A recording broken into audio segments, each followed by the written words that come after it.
These are not tears of happiness, they are tears of despair. Eli Schreiber survived 491 days in Hamas captivity. The only thing keeping him alive was the thought that he would return to his beloved wife and 2 teenage daughters. Only following his release did he learn that his family was brutally murdered by Palestinian terrorists on the same day he was kidnapped, 7th of October 2023. We sat and bawled our eyes out, we really did. I was sitting there cuddling Leanne's teddy bear, and I think I made him wet, actually.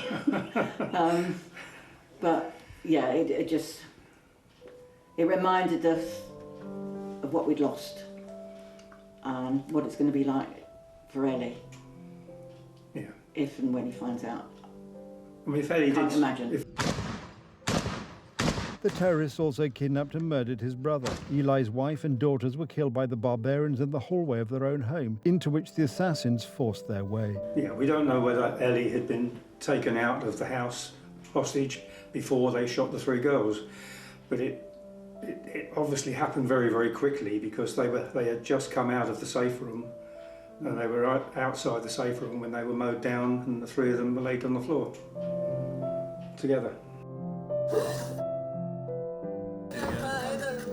Each story of a freed hostage is a different kind of tragedy. 34-year-old Or Levy returned home, but it's not the same place anymore. His wife was killed by Hamas militant. Only their son was left alive, who happened to be cared for by his grandparents. Little Almog has not seen his father for half of his life. He was just over a year and a half old when terrorists kidnapped his father and killed his mother. Now he has turned 3. The pain is tearing him apart. During his captivity, he was very afraid that something bad might have happened to his family. Now he has heard the tragic news. He did not know, had no idea, that Inav, his wife, had been killed. Edith Ohel, the mother of Alan, still imprisoned by Hamas, is waiting for her son to return home. However, she received horrible information about his condition. At the moment, Alon is chained. He can't see out of one eye. He has a wound on his arm and hand. They give him almost nothing to eat. What mother can stand the thought of her child being hurt and hungry? And I've been waiting for him for so long.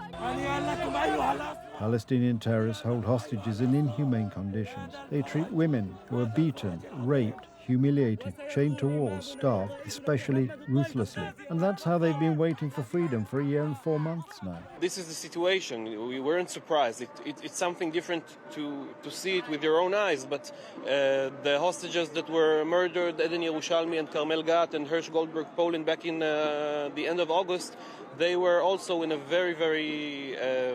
they lost a lot of kilograms and they were starved as well, so we knew this, and the government knows that this is the situation. It's difficult to see, but I think maybe even more difficult than the starvation is the personal tragedies that each and every one of the hostages that came back today had to deal with, losing wife and not knowing about it, losing your entire family not knowing about it.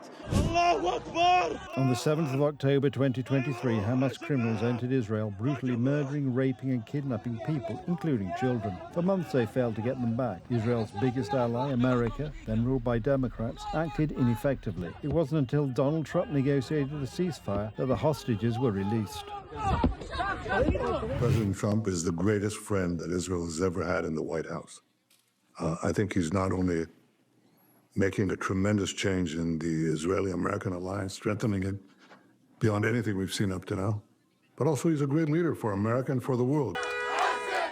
The price of freedom for Israeli hostages is high. For every person, there are about 60 Islamic criminals that Israel has had to release from prisons. But if it were not for this,